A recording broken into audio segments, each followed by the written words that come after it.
So let's talk about your wholesale business, right? Yep. So you scaled your wholesale business. Like, what have you scaled it to?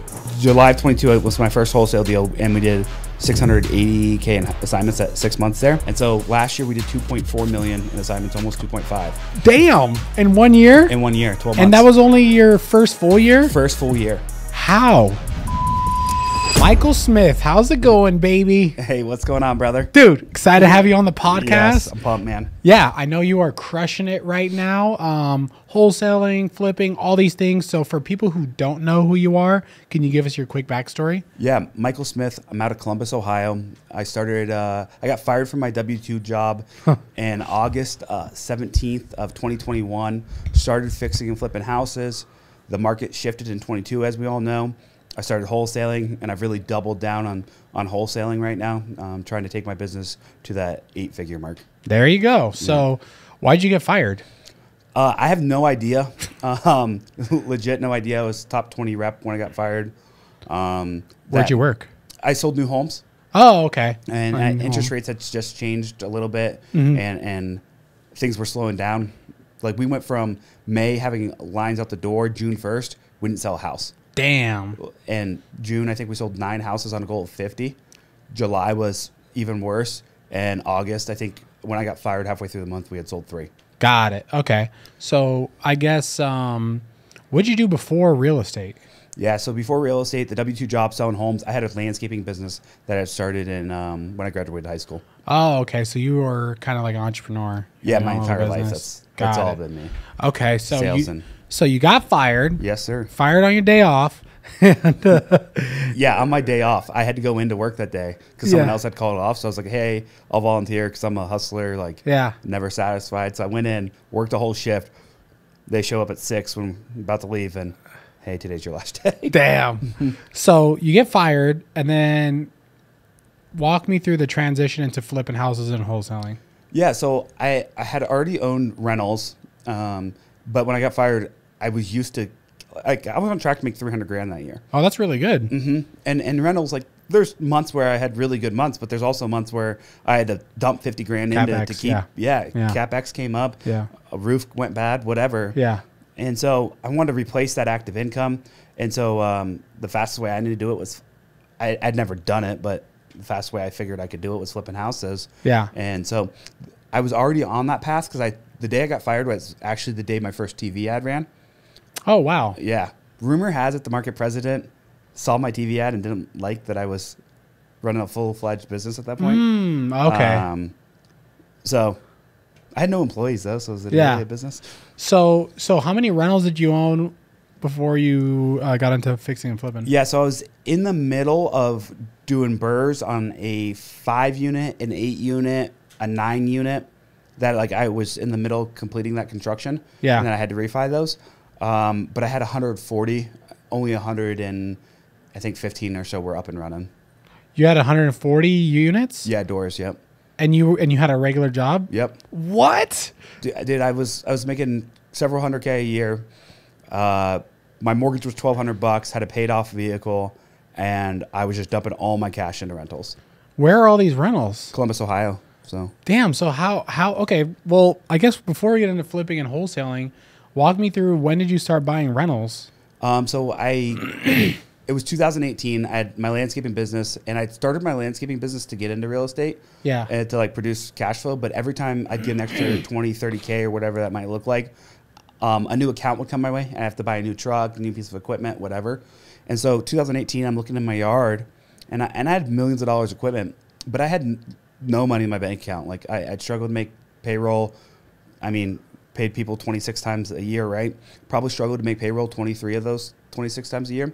So like, had a business that was doing almost our 2018, we would have broken 3 million, but I wasn't making any money. I was paying myself 60, would probably have to wait a week or two to cash my checks. Yeah. So it just wasn't fun. And I was working 80 hours a week, and I was working like a dog. I was running the crews, everything. Damn. I had at my peak 34 employees on payroll. Oh, wow. And so I was like, this just isn't what I want to do.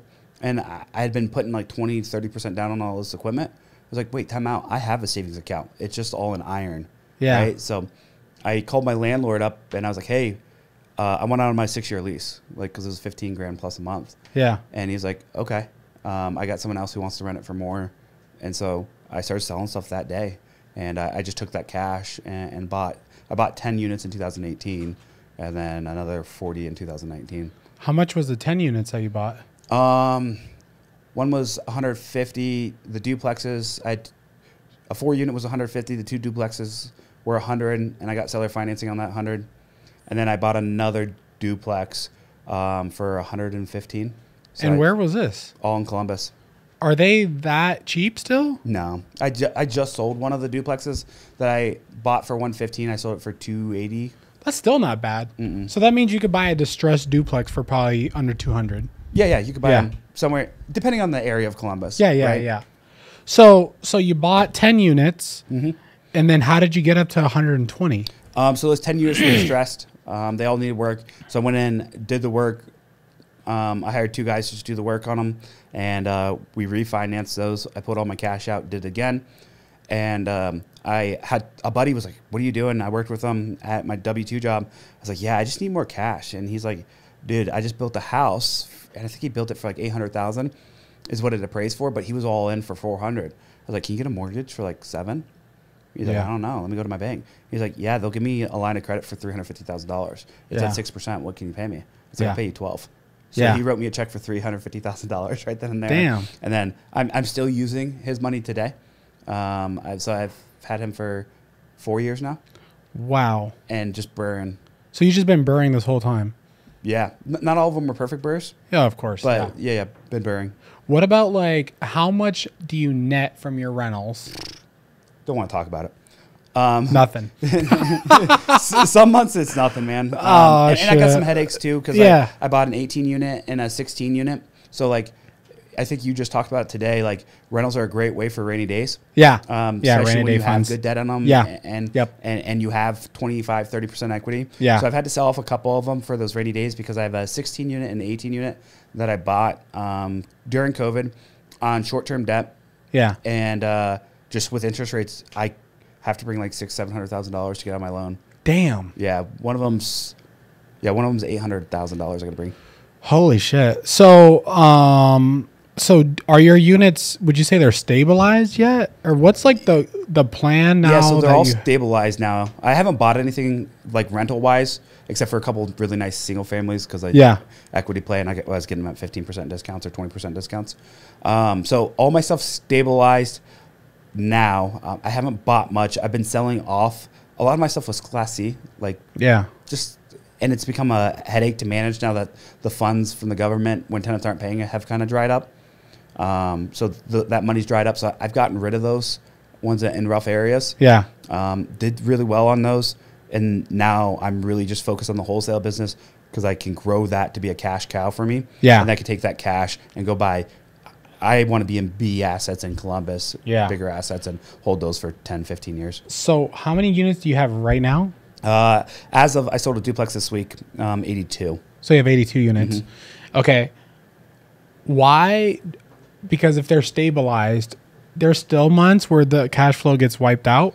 Yeah, because they're stabilized, but like I don't replace roofs till they need replaced. I don't. If an HVAC's running, I'm not going to replace it. Yeah.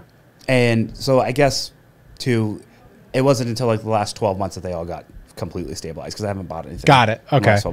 So let's just say on a good month, how much do they bring in? 22,000 is what I can pocket. Mm-hmm. Okay. All right. And then how much is the total debt? I'm just curious. Total debt's over $7 million. Yeah. Oh wow. Okay. Because I was thinking, so what my game plan is I'm gonna share my game plan. So in May, we're in April right now. Mm-hmm. In May, June, I'm gonna go to the Midwest, and I'm gonna look at like Columbus, Oklahoma City, Indianapolis, like all these markets, and buy enough rentals to get $10,000 to $20,000 net. Mm-hmm. But I didn't think I was gonna have to spend $7 million, and I'm a little nervous because I know the risks, but I'm looking at Oklahoma City because I feel like the buildings are newer. You could buy stuff in like the 80s. Yep. So yeah, what advice would you give me? So what I would say is, one, find that newer product. Two, we have kind of transitioned in Columbus with everything that's going on. Intel coming in town. Our price appreciation, I think Columbus just hit the #1 growth for first quarter of 24 as far as population inflow. Oh, that's good. Which is crazy for the crazy weather we have. Yeah, you know what I mean? Weather, yeah. So what I would say is, not a bad idea if you want cash flow, but like Columbus is a market where you could find a little bit of cash flow. It's going to be hard to get that $20,000 a month, but that appreciation you'll see. I know, over the next 5-10 years. But appreciation I can get in California. You can, but is it going to be as stable as what Columbus is going to bring? Yeah, it's stable. Is it really? Yeah. Oh, yeah. Everyone shits on California because they don't know it. Not saying you're doing, but I'm just saying in general, everyone's always like, oh, California's so terrible. I'm like, bro, California. But you don't get any cash flow in California. You can get some. Okay. You get a little. Like the presentation I showed today, I can get $400 on like a single family house. But the appreciation's crazy. Like that presentation that I showed, it's actually from last year, and I was like, oh, it's worth 189 or whatever at the end of it. It's worth like 260 now. So yeah, so the appreciation in California is just wild. And every time I think, I'm like, there's no way it's gonna get more expensive. It gets more expensive. And here in Las Vegas, same thing. Yeah, because people in Las Vegas, they think their house is expensive when they pay $300K for a house. I'm like, bro, 3 hours away, you ain't where I lived. There's no house. Yeah. And people can't fathom this. There's no house for $300K. That doesn't exist in the city that I lived in. You're buying an entry-level house, 700 square feet for $560. That's insane. Exactly. And then and then in people's mind, they're like, oh. I'm like, bro, wait till you see it. This house barely has AC. It's like a shit box, I call them. Like 2-bedroom, 1-bath, 700 square foot, barely has AC for $560. So here in Cali, appreciation through the roof. But I'm like, okay, so in my head, right? This is what I'm thinking in my head. And I bet you thought these thoughts, and correct me if I'm wrong. So I'm like, okay, let's say I spend $1 million and somehow I get 10K in passive income, right? So that 10K, if I just send it all back to the principal, slowly that thing will just pay itself off, and it'll turn into this like paid off machine. Yeah. Do you have you had those thoughts? Yeah, I've definitely had those thoughts, right? Does it work or no? I haven't done it, right? Because I always see opportunity where I can buy another property at a 15% discount. And so instead of paying it down, that's what I look at. Yeah, so you keep help buying. my net worth. Yeah, right? Yeah. And it's like, man, if I could let's just use the math of a $100,000 property that I can get at $85,000. There's $15K I just made on paper, right? Yeah. Whereas debt, even at it's pretty high right now, 6.5% to 8%, depending what you're getting. That's not 15% return on my money, and I'm leveraging debt. Bank. Yeah. Right. So I'm only putting $10K down on that 85,000, and that's a fictitious number. All those numbers are bigger, obviously. Yeah. I think we have different game plans. Yeah. I'm more trying to like stabilize. Yeah. I'm not into security. Growth. Exactly. Yeah. I'm chasing security and right there's now. Nothing wrong with that. Yeah. So if you want security, pay off your assets. Like pay off one good cash flowing asset that like produces enough money for you, whatever that is for you, whether it's 10, 20, 30, 50 grand, whatever. Yeah, you'll sleep better at night. Yeah, that's what I want. Yeah. I've been chasing the freaking growth with Wealthy Investor, with flipping and wholesaling. I've been chasing it forever. And I think right now I'm moving into a season of like security. And like, I don't need 100 units. Like I want 10K to start, where it's coming in, and that's after CapEx, hopefully, you know, and I'm good, and I could like breathe. I'm not like chasing. So let's talk about your wholesale business, right? Yep. So you scaled your wholesale business. Like what have you scaled it to? Yeah. So we started wholesaling in July of 22. I'd never done a wholesale deal. That's crazy. I feel like I knew you back then too. Like I at least seen you around. Yeah. I think that fourth quarter of 22 was the first time. You're at WealthCon? Yeah, got it. Okay. So July of 22 was my first wholesale deal, and we did 680K in assignments at 6 months there. Damn. And so I really that market shifted, right? Flipping got hard. Oh yeah. And for me, I'd only flipped for like 9 months, and it was the easiest thing in my life. Like I could throw cardboard up and they're like, yeah, I'll pay you $50 for that. I'm like, sweet, I stole it from Target's trash. You're like, I could do this forever. This is awesome. No, seriously, it was fantastic. Yeah. And then like the market shifted in June and July, and I was like, oh shit, I got stuff to figure out. I know. And so I had just bought 8 houses in June. And I saw the writing on the wall right away. I was like, I wish I would not have spent all my cash. Yeah. I spent over $500,000 on June in flips, and lost money on over half of those. Just because like the way things transition. Yeah. Here's something that sucks though. If I would have kept all of them today, you'd be good. I would have made money. Yeah, exactly. Right? And so that's where it's like, man, just figure out the cash. And so that's where wholesaling is coming to me, play for me. And so last year we did 2.4 million in assignments, almost 2.5. Damn! In 1 year? In 1 year, 12 months. And that was only your first full year? First full year. How? So I have a really good team. I have 2 great operators. One I hired January of last year, Morgan, who's here, and then Leela, who's worked with me in my landscaping. So she really knows me really well. And so like I can come up with an idea and she'll be able to go implement it. Interesting. And so I'm super lucky to have those 2 girls. They do a lot for me. Whatever I need done, they get done, and they put in the hours. Like it's not on. They're at the office most days between 5 and 6 a.m. 5 and 6. Just building out processes. And so the other thing we've done is hired a ton of coaches. You guys, for example, I'm Ryan's one-on-one student. Tiffany and Josh are my market. Yeah. I'm hopefully going to crush them in sales this year. And it's nothing against them. It's that they have given me all the frameworks that they took, 7, 8 years to build out, right? Yeah. And all the headaches that they had. And I can just follow that and eliminate those headaches, right? Yeah. And we've always crafted everyone's stuff to how I operate and how I want to operate, because I've always seen things a little bit different. And like, so that's all I've done. Like, I know you talked about Steve Trang. I've used a lot of his sales stuff and taken his, added Andy Elliott's flair and Jeremy Miner's flair to all of those things. Oh yeah. To make it mine, right? Yeah, yeah. And I think you have to. You can't just do Andy Elliott in real estate. It wouldn't work. That And shit doesn't work with distressed homeowners. You can't take Tiff and Josh's stuff and just it's going to work for you. Nope. Now, can you get? I tried it. Can you get a step up? Yes, if you're at 0, you for sure. You could take a piece but of it you gotta and figure eventually it out. mold it to you, and that's where most people don't do because it still takes a lot of energy and effort on your end. 100%. And a lot of people think you could go spend $50,000 worth of education program, get their book of stuff, and have the same success that they had or better. Nope. Very rarely is that can happen unless you're making changes, investing in higher level education. On Unless top you're of that, super talented and you have some luck that your market is comparable. Because I did Tiffany and Josh's stuff too. Yep. And like, it works, but like you said, you have to, frame it when you're speaking to a seller the right way, and then you also have to adjust when it's not working. Yep. There's times where, and this is not Tiffany and Josh. This is even with Jeremy Miner stuff, where you're like, well, what happens if it doesn't work? And the seller's like, well, I don't know. Yeah, but what happens if it doesn't? And they're like, what's wrong with this guy? Like, you know what I'm saying? Like, he's not listening to me. You have to be like, okay, let me move on and get to the next part. So yeah, I understand what you're saying. Yeah, so that's the biggest thing is hiring coaches to shortcut our way. And the 2, not accepting the norm. Like, I think a lot of people think, oh, 100K a month in wholesaling is great. And it is, like, no doubt.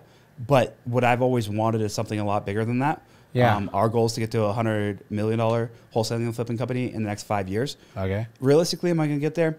I don't know. I got a lot of things to figure out. But if I have a goal there and I get there in year 7, year 8, year 9, I'm going to be okay with that. I'll say it's not impossible. I'll say you won't do it, but because when we could transition to, I was with Alex and Layla Hermosi. Yeah. And we talked about all this, but so with flipping and wholesaling, this business is not sellable. No, it's not. Unless you're a $1 billion company. Unless you're a $1 billion company, and then even then, and then even then it gets kind of shaky, right?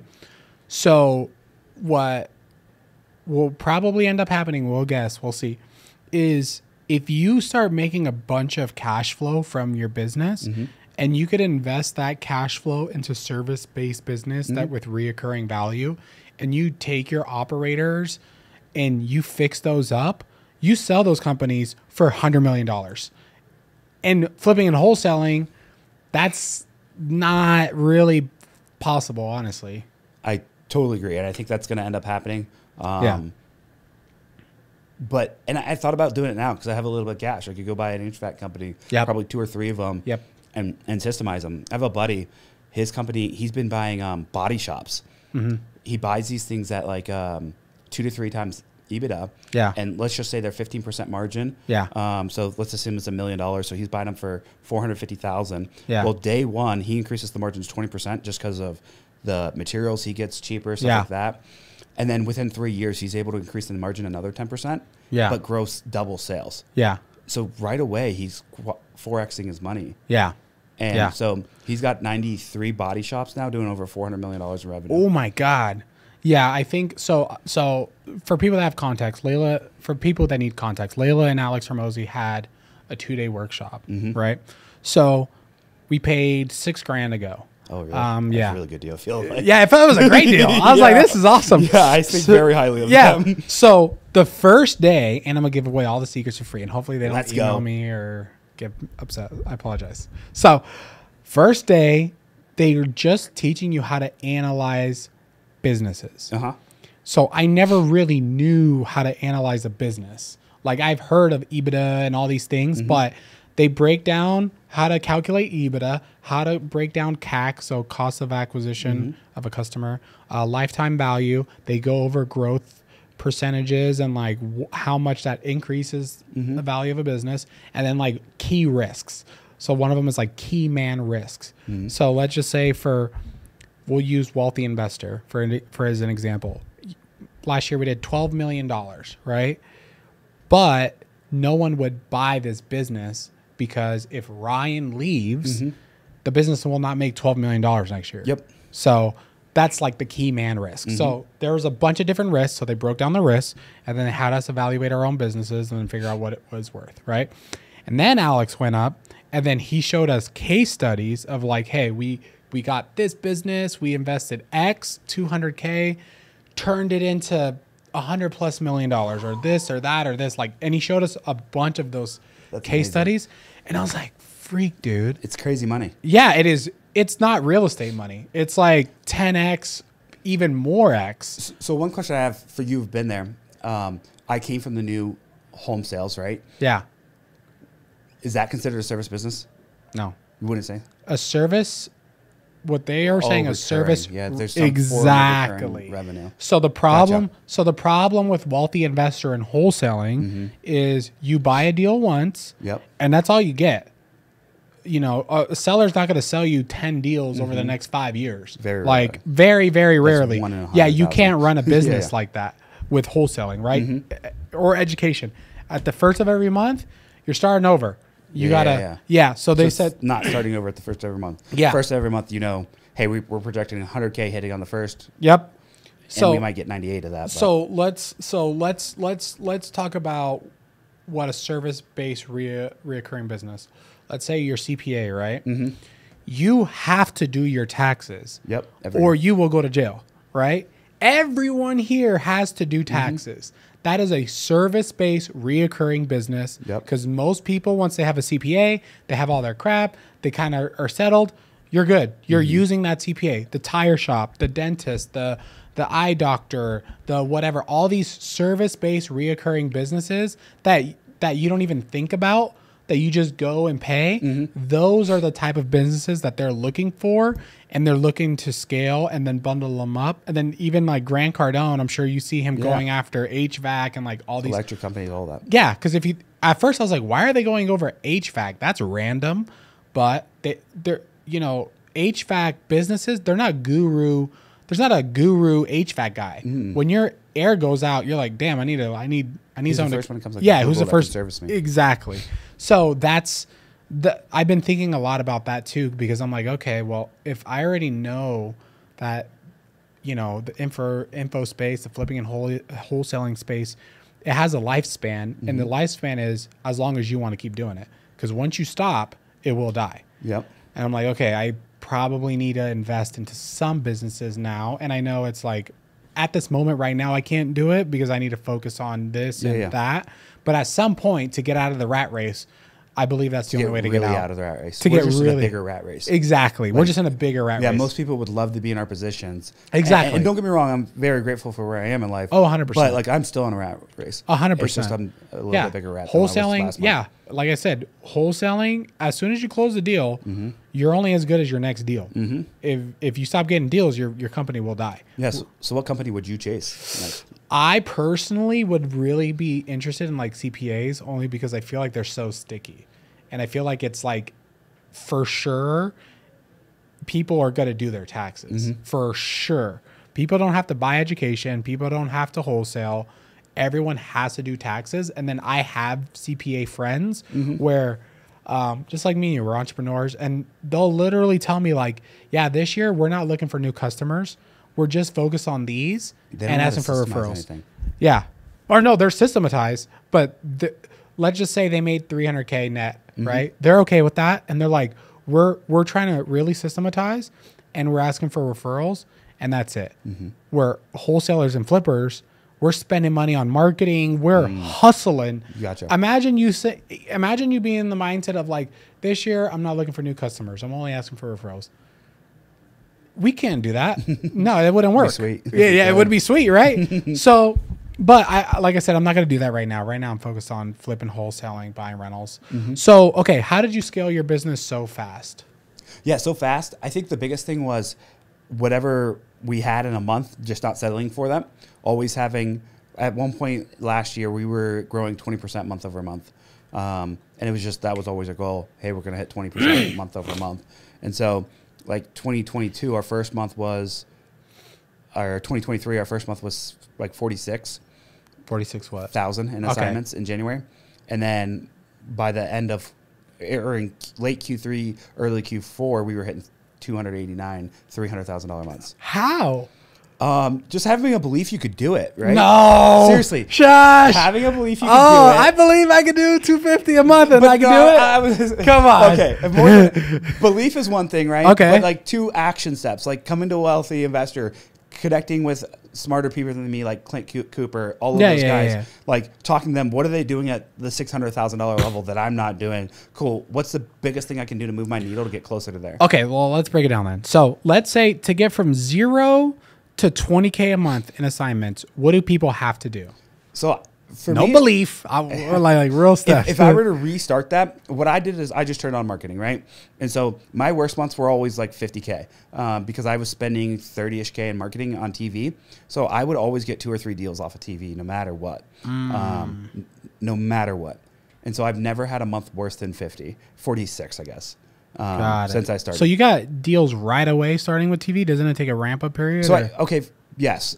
I started August 17th. My first deal I didn't buy August till 1st of October, and it was back on the market at the end of October. It was just a quick cosmetic flip. Got it. So from October on, I was doing at least 50K deals. The first 9 months, they were all flips. Yeah. But after that, I'd never done less than 50. So it took me about 60 days to get. How did you get the 30K to spend?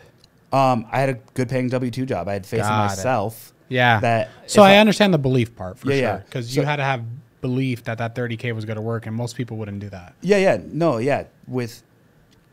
I had belief that if I had a runway, a little bit of a runway that most people didn't have, right? I understand that. So I looked at it as like, hey, if I go 90 days, spend about 100K on all my costs. I had 2 employees at that point. If I spent 100K, will I be a lot, like 100K at that point was a lot of money, but I wouldn't have lost my house or anything. Yeah. I only had a $1,200 mortgage at that point. Yeah. So you had room for error. Yeah, risk. Exactly. If I spent that 100K, like, would I not feel so good about myself? Yes. But I was just like, I think I'm a good salesperson. Yeah. I wasn't going to die. And so I was like, if that's my worst case scenario, cool, let's do it. Yeah. And so I had that. So if I was restarting and didn't have that, what I'm going to do is I'm getting in all the Facebook groups that I'm local to and whatever market I know the best. And I'm just going to reach out to realtors. They run across so many deals and they don't know how to sell these deals. Like we literally have a guy in our market who listed a house at $210,000. It's got 4 feet of feces in the basement. It's just sitting. Feces like flooring? Backup sewer. The sewer backed up. Ew. Mm-hmm. Really? That's gross. The tenants continue to use it for a month after the fact. Damn. Mm-hmm. and live there. And live there? Live there, dude. Damn. Mm-hmm. Those people are, they're durable. I'd say that is a great word for them. They could last for sure. Yeah. That's tough. They're tough. That's what I would say. They are tough. Yeah. But anyway, so okay, you would do agents and all that stuff. And just educating agents on how to help these people out. Because agents all the time will reach out to me and be like, hey, I got a perfect deal, flip, blah, blah, blah. Man, if I was a flipper, I'd do this. Wait, if it's such a good deal, why aren't you doing it? Oh, blah, blah, blah. I got all this thing. Yeah, I'm busy. I got to go here. Yeah, I know. And they're trying to sell me on the deal. And I'm like, why don't you just go list it? And they're like, well, I'm afraid it won't sell. Okay, cool. Yeah. Then let's have a real conversation on getting it at a number I can get it at. And once you've broken them down like that, they'll tell you everything you need to know. And then you got to educate them. Hey, Mr. or Mrs. Agent, can you go back to them and ask them if they're looking to solve XXX? If they say yes, great. Cool. Here's my price to make sure XX gets solved. Say it just like this. And then it's amazing. The agent, they're like, oh, they agreed. I'm like, I know. Yeah. So, okay. So now how does someone get from like 20 to 50 to like 6 figures a month? Yeah. So the next thing, 20, 50 to 6 figures is one, you got to duplicate yourself as a salesperson. I think that's the most important thing. Yeah. And so for me, what I did is I spent a whole bunch of time with my 2 sales guys that I have now. Yeah. Listening to every single call, sitting next to them. And it sucked because when they first started, they'd be on the call and it'd be like an 80K. One of them blew an 80K deal. Dude, I'll be so pissed. Over a guy wanted to talk to his lawyer. I was like, he doesn't want to fucking talk to his lawyer. Yeah. Like, he feels uncomfortable about something and we didn't shuffle that out. Yeah. But he learned from that because the next day, I called from a different number. Guy's like, oh, I sold it to someone else for $76,000 more. Oh. It was a guaranteed 80K. Yeah. So tough lessons, but you have to be able to go through those and realize that things are going to dip a little bit before they skyrocket up. So, of course, and you have to be willing to spend 90 to 120 days with these guys and a ton of time. So every sales rep that hasn't worked out, it's because I didn't spend a ton of time with them. Yeah. Right. And now what we're trying to do is build out someone else who can do that. Right. Yeah. Because like a sales manager. Yep. Yeah. And so you got to duplicate yourself, get another sales rep in there right away. I think one good sales rep, my sales rep consistently close over 100K a month. Each. So once that's done, you're going to have another problem. Transactions. You get a TC? Yep. So then just go get a TC. You go find that person who's super organized and is a good communicator. Yeah. And you can hire a coach. You guys, I'm sure, have a TC process. And that will give them enough framework to get started to that. It's funny too, because so I've coached over 1,000 people, right? And then we'll get investors that come in and they're like, dude, I'm running around with my head cut off, blah, blah, blah, blah, blah, blah. I got deals, I got money, I got all this crap, I'm crazy. And I'm like, why don't you get a TC? And they're like, I can't afford it. Or they don't even know. They didn't even know TCs existed. Yep. And they're like, I got to hire an assistant. I'm like, don't hire an assistant, because then you got to teach them all this crap. Just hire a TC. And they're like, what's a TC? It's like, you pay them $300 to $500 and they'll transact the whole transaction for you. And they'll do all the paperwork, and they have experience because they're doing this for a bunch of people, and you don't have to like pay them. And they're like, what the hell? And then the next step is like duplicating themselves, where they're like, dude, I want to get off the phones, but I'm scared. And this guy messed up a deal and now I'm scared. I'm like, well, that's going to happen. That's going to happen unless you get lucky and just get that killer that comes in and they're just better than you, which happens sometimes. But for the most part, you're going to have to like sit there and train people. How many salespeople have you gone through to find those good too? So we were just talking about it. We've gone through 12. Damn. And granted, actually, most of the 12 I've gone through, I've gone after these guys. Yeah. And it's because I haven't spent the same amount of time and attention that I did with these two. What do you typically see as far as like characteristics in a good salesperson? So what we have found is if they aren't coachable, they're not going to be a good salesperson. That's why most of them have gone out the wayside. They think they know everything, right? So we're doing a better job in our hiring process. Yeah. Letting them learn our script. Even if they did it perfectly, I'm going to tell them they suck. So really? Want to see how they respond to that? Because I don't always deliver information the best, right? So if I just straight up tell someone they suck, that doesn't make them feel really good. No. But if they respond like, oh my gosh, what did I do wrong? Great. If they say, hey, F you, okay. Yeah. Peace. And then I'll give them 3 actionable steps to improve, and then we'll run it back. I don't necessarily expect them to improve on all three of those things, right? Yeah. That'd be really impressive. But they need to implement one of them really well. Yeah. And if they don't do that, probably not that coachable. And yeah. Or not coachable at the speed that I want them to be. If I was $1 billion company, I could probably take more time. But I'm not. What about like, because you've scaled so fast, like how, like mindset wise, did you get through all the stress and hurdles of like figuring out all these problems? Because I know even when I was a new investor, let's just say like title is giving me an issue, right? I'd be freaking out. I'd be like, holy crap, we're not going to close on Friday. Oh my God, like what's going to happen? And then, you know, like, and then you learn like, okay, if I do X, Y, Z, or I just tell the seller we'll close on Monday and it's fine. But those moments of like huge emotion, how did you handle that? So for the most part, I've handled it pretty well, I think. Due to the fact, like, if the deal doesn't close, am I going to die? No. Like, as a kid, like, I grew up in an abusive home. And so, my mom was abused by her boyfriends that she was dating. My brother and I were abused. So, like, I wasn't going to get the snot beat out of me. So, it's like, if the deal didn't close, I really didn't care. Yeah. Like, I knew that another deal would come. And being in sales my whole life, I think that's helped too. Yeah. Like, deals have fallen out. I've been selling since I was knocking doors when I was like 12 years old to shovel driveways. People would tell me no. Yeah. And then I learned used to it. I would just go shovel their driveway. And they'd be like, what do I owe you? I'm like, whatever it's worth. You know where I live. Dang. And then like I'd get cookies or it wouldn't always be money. But like when you're 12 years old. How old are you? I was 12 at the I'm 31 now. Oh, 31. Damn, you're young too. So I came from kind of like a crazy background. And I felt like that also helped me because people would be like, dude, how do you handle when people hang up on you? I'm like, bro, I've been through some shit.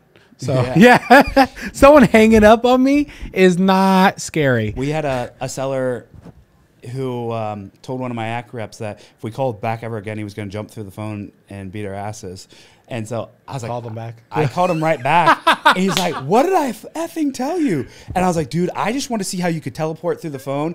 And like, I'll let you assault me. I just want to see this happen. And he just starts laughing. We got the deal a week later. No way. It was a small deal. Yeah. But still, like, just call people out on their stuff. Like, I'm totally okay with that. Like, someone's like, if you come here, I'm like, okay, send me a location. I had a seller one time. So I think we got it from RVM or I don't know.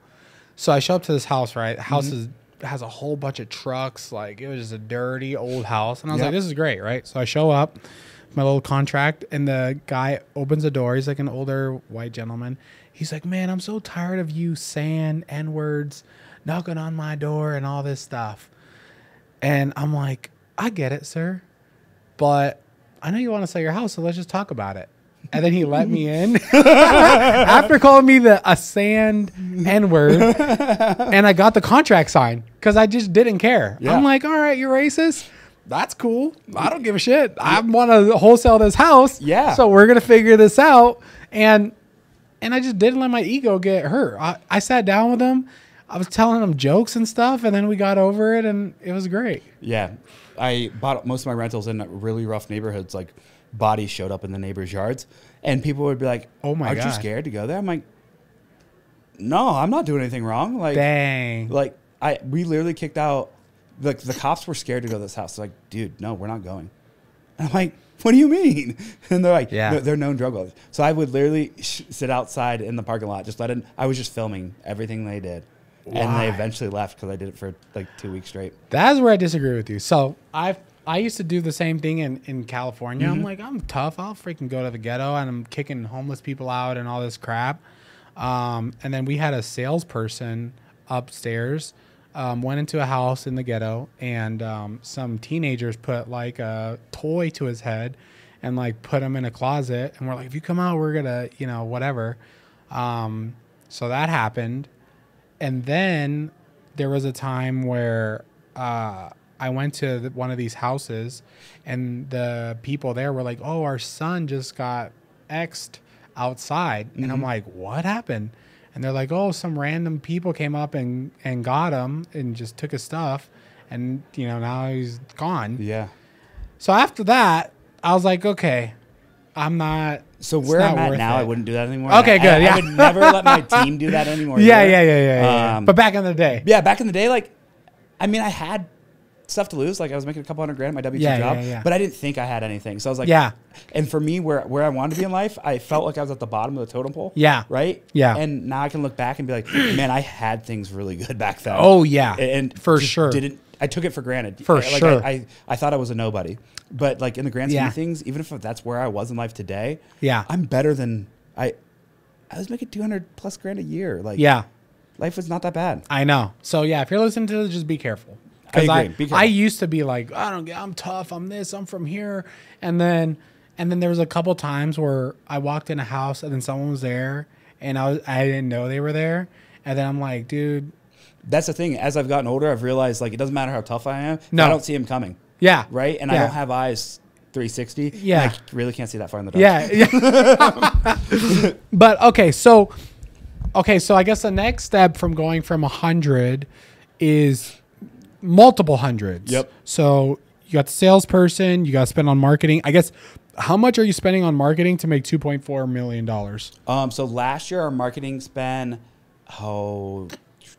we averaged about 50K. It was just over 600K.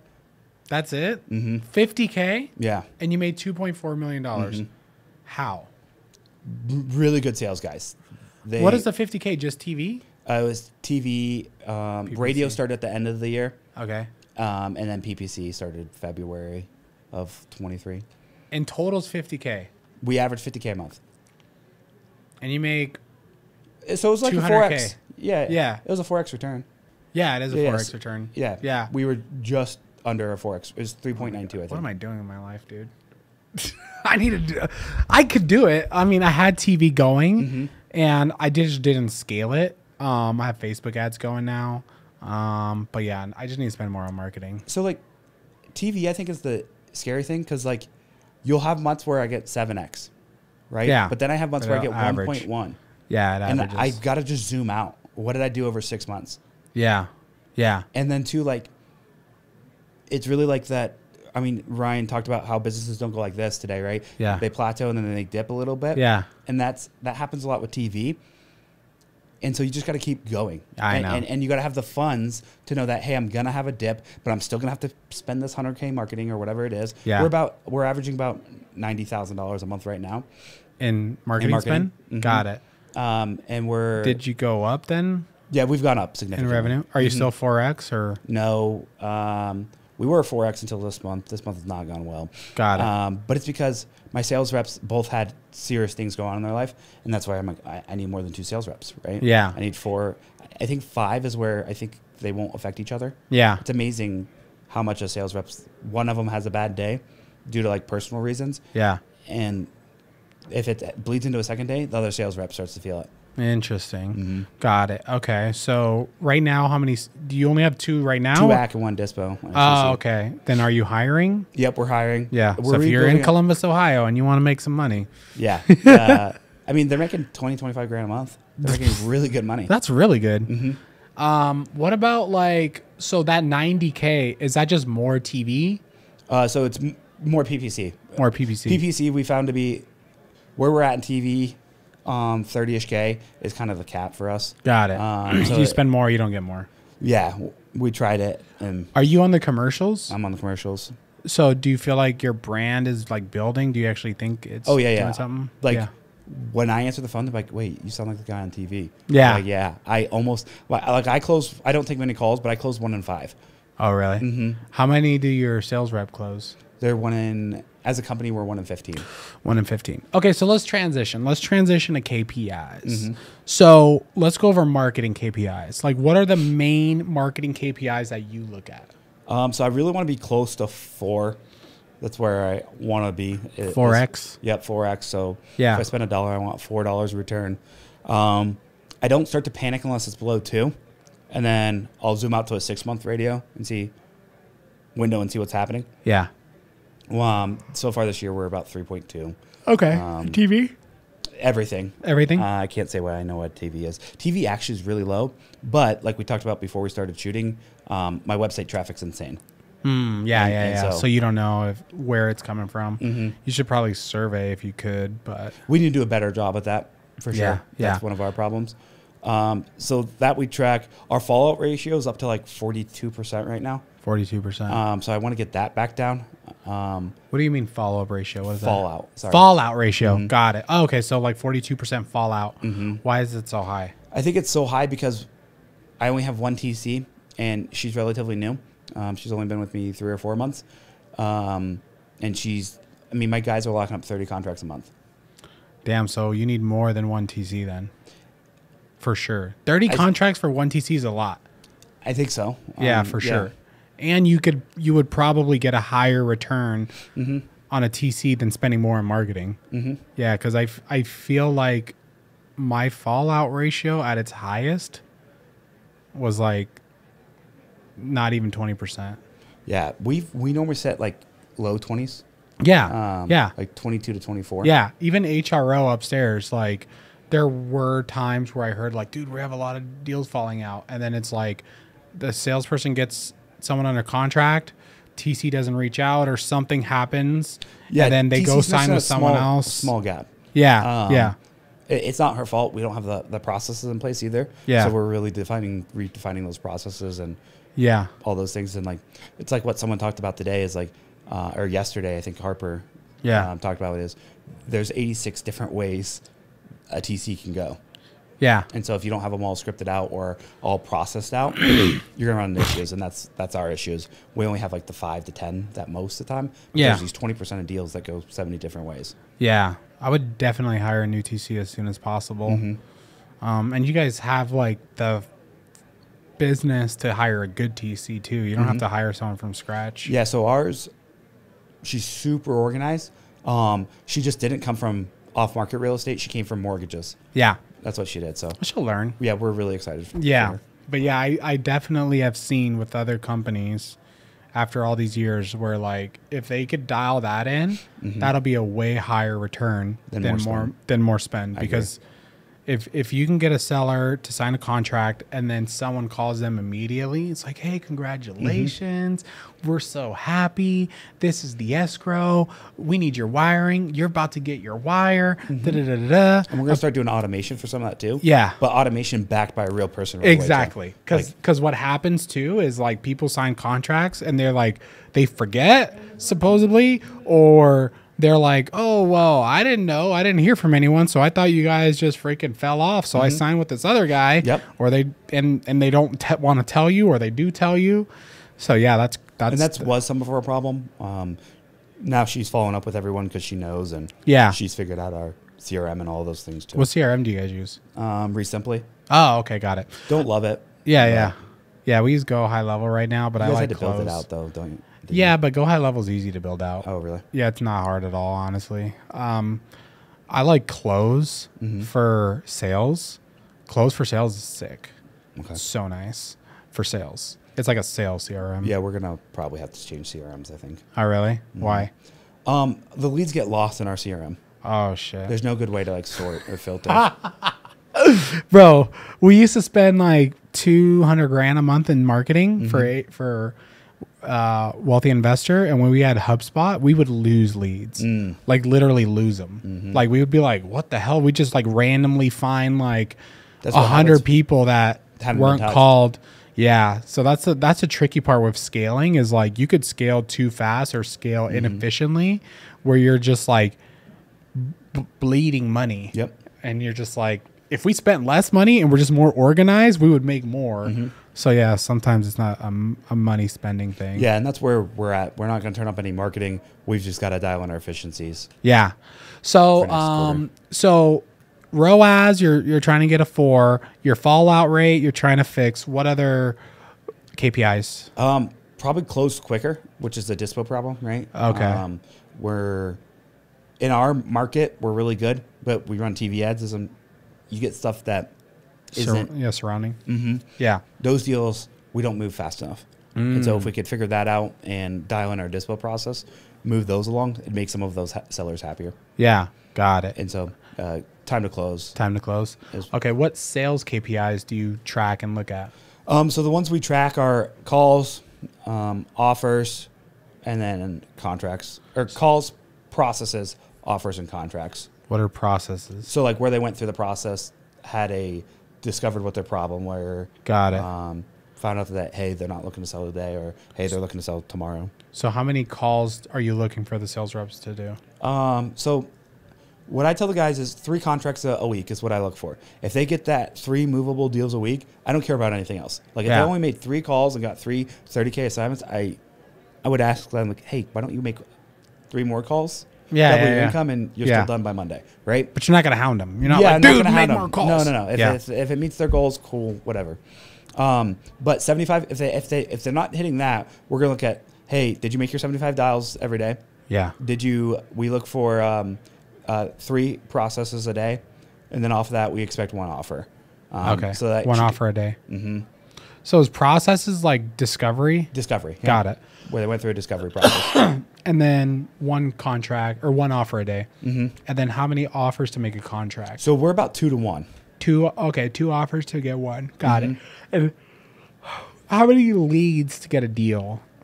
How many leads to a deal? For us, we're about 1 in 15. 1 in 15. And so 15 leads to 1 deal. So 15. Yeah. How much are you paying per lead? Do you know? We're averaging in the high 200s. That's still pretty cheap for good leads. That's not bad. It's like it's almost 300. It's like 296, 292. Yeah. And I've made the mistake too, where I get obsessed with like cheap leads, and then I'm like, what the hell? Like we've never focused on cheap leads. Yeah. We actually shut Facebook off because we were getting a lot of leads, but we found they don't close fast. Yeah. So then we're spending a lot of time calling them. Yeah. And it's like, hey, we only have 2 sales guys. They're already talking 4 hours a day. Yeah. Like I can't get them to talk that much more. Yeah. Because they got to make calls. They're only there for 8 or 9 hours. Yeah. So like that's really good. What would you say are your strengths and weaknesses as a leader? Or strength and challenges? Yep, strengths and challenges. I've got more challenges than strengths. I guess my biggest strength is like having a vision and a dream and like not quitting on that no matter what. That's your strength? Yeah, that's definitely my strength. Weaknesses like... Or challenge? Yeah, challenges. We're trying to be nice, you know. Yeah. I would say I'm not the best leader. I'm sure you are. No. Now, when my team say I've gotten a lot better, yes. But I'm not where I need to be or want to be. And so working on that, I think another... Can you give context? Like, what do you mean? Sometimes I'm not understanding that the information I have isn't in their brain. And I expect them to know everything I know. Got it. But it's like I come to all these events. I read 20-plus books a year. I listen to... when I hear a good Alex Hormozi or Layla Hormozi podcast, I'll listen to it 3 or 4 times to learn from that. Yeah. Been in real estate longer. Yeah, been in real estate a long time, done a lot of deals, been in sales my entire life.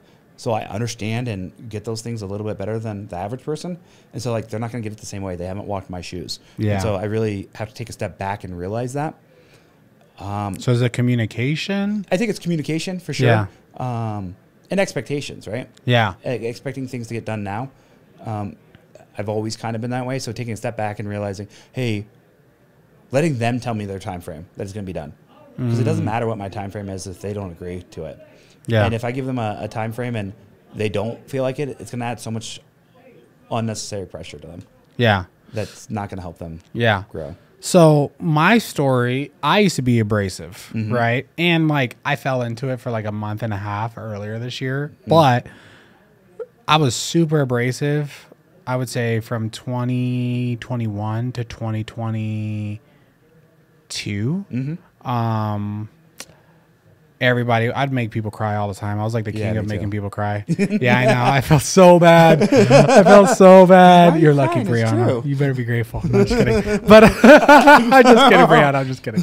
No, but yeah, I was the king of making people cry. And then one day I was just like, dude, I just felt so bad. I was like, why am I such a dick? It doesn't help anything. No, and then you just feel so bad. And then it's counterproductive because now they're all shooken and you don't know if they're going to quit. And then we've lost A players because I'm just like on them.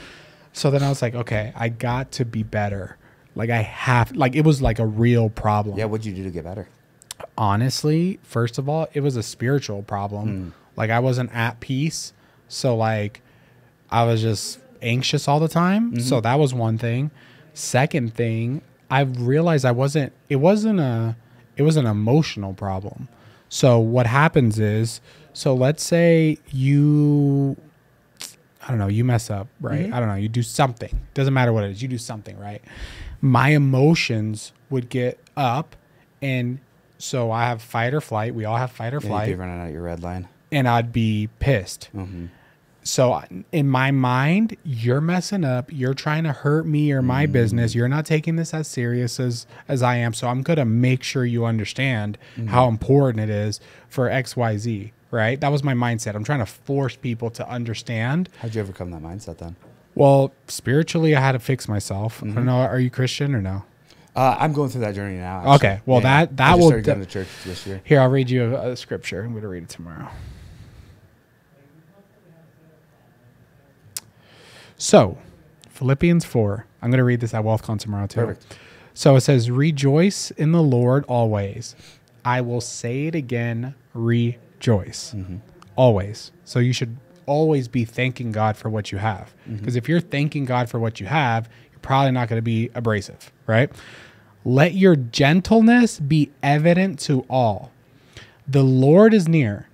Do not be anxious about anything, but in every situation by prayer and petition with thanksgiving, present your request to God, and the peace of God, which transcends all understanding, will guard your heart and your mind in Jesus Christ.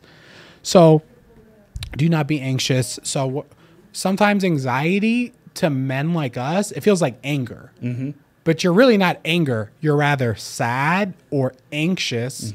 And the anxiety actually comes from sadness, but then it comes out as anger. Yeah, so I've been going to therapy for the last 18 months, and I found that anger is a secondary emotion. Exactly. So every time I'm angry, I'm like, okay, I'm not actually angry. There's something else that I'm hiding or running from. Yeah. What is that? Yeah. When I ever cover that, I'm like, ah. Exactly. There's growth. So that's what I'm saying. So let's say we're doing something and you mess up and I'm angry, right? What it is I'm worried and I'm scared that you're going to mess up and it's going to cost me something and I don't feel safe. So I'm trying to install something into you as hard as I can, as quickly as I can. Even if it's the right intention and I am correct in what I'm saying, I am still wrong. So I even heard there's something where when you're spreading the word of God, if you deliver it in a garbage bag and someone else rejects it, that's your fault. That's not their fault that they rejected it. That's your fault because you delivered it in a garbage bag. So the same with leadership. I could be telling you to do the right thing, but if I'm delivering it in a wrong way, that's my fault. That's not your fault.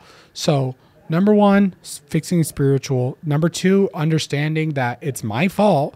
If they're underperforming, instead of me coming down on them, it's my fault. If my kid is struggling reading because every time they mess up, I'm getting pissed and now they're crying because they're scared, that's my fault. Yeah. So assuming responsibility and then just, being patient and actually caring about being a good person. That's what I've learned that from Ryan. Like Ryan never gets mad. Like to see Ryan be mad and treat someone like crap doesn't happen. Like it's very, very rare. That's the biggest thing I've learned. He seems like such a patient person. Super patient. And nothing ever seems to be a big deal. So I had two mentors in my life. One of them was Ryan. Second guy, his name's Craig Tan, right? I met Craig Tan. I was a high school dropout. I was an idiot, alcoholic, all this crap, right? He owned, let's say, 19 houses, all paid off. He sold over 100 houses a year. His team sold over 100 houses a year. He lived in a beautiful big-ass house with a gated community, beautiful wife, beautiful kids. And he was so nice to me. And I worked for him. And I'm like, why is this guy so nice? Like, why? Like, let's say I would make a mistake. He'd be like, hey, Brian, like, do you mind if I give you a suggestion? Or is that okay? And I'm like, yeah. Like what? And he's my boss. I'm like, yeah, like what is it? Well, when you're on the phone, you should do this. And I'm like, okay. So he taught me and Ryan taught me, you don't need to be a dick to be successful. You actually need to do the opposite. Yeah. because there's something called, I forgot what the word is called, but it's work that people will do when you're not looking. When people feel like you're a good leader, they'll work for you harder. Exactly, because they don't want to let you down. But when they're scared of you, they'll do what they have to do and then bounce as soon as. Exactly. I'm going to try to figure out the word, because I actually was talking to someone about this the other day, and we were talking about it. Discretionary work. Yeah. If you want people to do discretionary work and learn more and really do whatever it takes for you, they need to love you, not be afraid of you. So that's so anyways, that was my problem. And then what happened one day was like, all right. And the last thing was just delegation, where I thought if I delegated to you and you didn't do it, then it's your fault. It's my fault. Just because I delegated it to you, it's still my responsibility to make sure that it gets done. Yep. So I was too quick to, oh, you do it. Oh, you didn't do it. You're an idiot. Like, no, like, so anyways, so one day I was just like, I got to fix this. And then I just made it a pact, like, I will not be a dick anymore. I will not be that. And then all of a sudden, everyone was like, Brian, you're doing so good. Brian, you're like, we really appreciate it. Brian, I'm really inspired. And I had team members that I knew for a fact I had their discretionary work. I knew they would work for me. I knew they would do whatever I asked them to do. They would tell me. So where before they didn't, they were like scared. But then earlier this year, we went through some struggles, and then Abrasive Brian came back, and I made 2 team members cry the same day. And then I talked to Ryan about it, and he was like, yeah, dude, like that's not even a leadership thing. That's a personal thing that you got to fix. And I was like, it's true. Like, I got to figure it out. And then I went back to Unabrasive Brian. That's awesome. I know that was a long story. No, it's a great story though, because I think a lot of business owners go through that. I've had similar things like that personally. And so it's really good to hear you say that. And like, I know all the things you're saying and like, dropping words of wisdom. That's what I'm learning or have learned. Yeah. And so like, I know what you're going to say. And I'm like, it really, I was lighting up on the inside. I was like, okay, this means I'm on the right path. Yeah. And I'm going to figure this out. And so, how's it been trying to figure it out? I think what you kept on saying is it's all your fault, right? Yeah. At the end of the day, it really is. That's a hard thing to understand. I know. That no matter what happens, even if someone else doesn't like do their job. So like if a salesperson, we just let 2 salespeople go. It wasn't their fault. It was mine. My onboarding wasn't good enough. I didn't spend enough time with them. I didn't approach them in a soft manner like you were just doing 5 minutes ago on how it should be handled. So like, that's all on me. Those are all things I could do better. So until I can look in the mirror and say, I could have not done any of those better, or no person could have done those things better than me, then it's my fault. And I'm a firm believer the chances of that happening is like 0. Well, sometimes salespeople aren't going to work. So there is a point where there have been people we let go and they didn't work, and it's okay. But could you have done a better job weeding them out on the front end? Probably. So then it's your fault, right? Yeah, it's my fault, yeah. Yeah, you could have had them come sit in your office and make a call for an hour. Yeah. Right? We had a 72-year-old guy we hired once. We had a guy named Mark. He was like 80 or something like that. Dude, if we would have just had him get on a computer, we would have never hired him. Oh, yeah. How do I know. Put caps lock on or...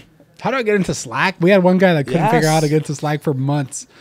And then we kept him around. And I'm like, why don't we fire this guy? Yeah, we kept that guy around for like 90 days.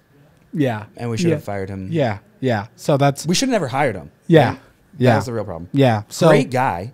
Yeah. Just didn't know all the technology needs that this company needs to excel. Yeah. Right. I think so. Grant Cardone has a chapter in his 10X book. It's called Don't Be a Little Bee. I don't know if you read it. You read it? Yeah. And he's like, assume responsibility for everything. Yep. So I had Jared Glant on the podcast, which is Grant Cardone's president. Okay. If you haven't, go listen to that podcast. But he talked about the same thing about assuming responsibility for everything. And he said, like, Grant, till this day, if something doesn't work out, he's like, it's my fault and I got to figure it out. And then even in my personal life, are you married? No. No? I'm going through a big breakup and a custody battle. Well, I'm sorry to hear that. So with my wife, there was a day where we went to church, right? Well, I'll give you more context. So my wife is always late to church. Mm-hmm. And I'm like, babe, church is the same time. The same day. How are we not figuring this out? I don't get it. But anyways, so she's late every time, right? 10:15 comes around. We're always late, scrambling in. Mm-hmm. So there was a day where I was like, all right, babe, I'm going to go try out a new church at 9. I'm going to get out of that church, and then I'm going to meet you at a regular church at 10. So I need you to be there on time. She's like, all right. So I go to the first church, check out the service. I go to the next church, mm-hmm. right? Church starts at 10:15. I got there at like 9:50, right? I got there early. And I'm like, babe, are you coming? She's like, yeah, I'm like 5 minutes away. I was like, okay, great. So I'm in the I'm in the car. I'm like, oh, I'm gonna just read the Bible while I'm here, right? I'm reading the Bible. I'm like, hey, where you at? She's like, okay, I'm almost there. I was like, great. So 10:15 comes, and I'm like, why isn't she here? Like, I'm in the parking lot. I'm like, why isn't she here? 10:20 comes. I'm like, now I'm like pissed. I'm like, why is she never on time? Why can't she figure this out? Like, I don't get it. Like, I'm literally upset. So I'm like, dude, I'm just going to go into the church. So I go into the church, and then she's there. Let's say it's like 10:22 or something like that. We're like 7 minutes late. Mm-hmm. She's there. She's like, oh, I was looking for you. I couldn't find you. I was like, all right. So we have to sit in the very last row, right? And I'm pissed. I'm like, dude, we're sitting in the back row. I can't even see. Someone's head is in front of me. Like, so annoying. Right. And then I'm like kind of giving her attitude. And then I was like, and then it hit me again. I'm like, you know what? I should have walked in and grabbed seats, but I didn't. I sat in the car and I waited for her. It's my fault. And I'm being a dick to my wife now because I'm trying to pass off responsibility to her when I should have been there on time, got us 2 seats. She came in, it would have been great. Mm-hmm. So every situation, I just try to assume control and responsibility over it. So, yeah, it's hard. Yeah, and that's why I'm going through my relationship problems. Like, I didn't do that in my relationship, and then... Do you want to talk about it? Do you mind talking about it? Yeah, what do you want to know? Let's talk about it. Yeah. So what happened? So we had a rough relationship because I was in a job, my W-2 job, absolutely hated it. I was buying these rentals, and I never spent time with her. Oh, really? So, like, I'd get home from work, and I just hated my life so much, my job. Like, we would just do nothing. So, like, we didn't talk, anything like that. Damn. And so, like, we were just parting ways, right? And, like, we had plenty of stuff that we like to do, right? Yeah. So we could have just one Friday night a week, right? One night a week, we could have done something. Money wasn't the obstacle, right? Yeah. And we didn't do those things. And, like, that's my fault, right? Yeah. I never planned for those things. I never took the time to do those things. And never communicated with her my dreams and things like that. Just assumed she knew them. Yeah. And, like, I talked about them, of course, but, like, didn't make sure she was on board with my dreams or anything like that. Yeah. And then we found out we were pregnant. And she was 6 months pregnant, man, before we found out. And what? Mm-hmm. Damn. I know, right? You hear about it in the TV shows. Yeah. That's my life, bro. So we show up to the doctor for the first time, and I had just been fired from my job, and I found out I was having a baby girl. And I, like, went home that night and didn't sleep because I was like, man, what if my baby girl was to date a man like me? And I was like, I can't do this. Like, I don't want this relationship to be what my baby girl sees. So that's when I started my journey to, like, get better as a better human being. And not that I was anything bad. I just was average at best. You know what I mean? And that didn't sit well with me. Yeah. So looking back on it, when we broke up, things got a lot better because like, we moved out, we had to communicate. She was pregnant. I was still going to all those doctor's visits and stuff like that. And then where things went wrong is she had moved in with her parents, and I was going to help her get an apartment. Well, her parents assumed because I had just broken up with her that I was trying to, like, manipulate her. And if I would have gone to her dad and been like, hey, she's a 29-year-old girl, like, she just wants to live by herself, I'm going to help pay for this or whatever. What do I have to do to make you feel comfortable with that? I think things would be fine. But because I didn't do that, things went sideways. At that point, they're like, hey, you can't see the baby alone anymore, all of these things. Oh, my God. And so all of my baby was born in February of 22. Other than that first, like, 2 months of her life, the rest of 22, I only was allowed to see my daughter if someone in her family was at was there to watch me.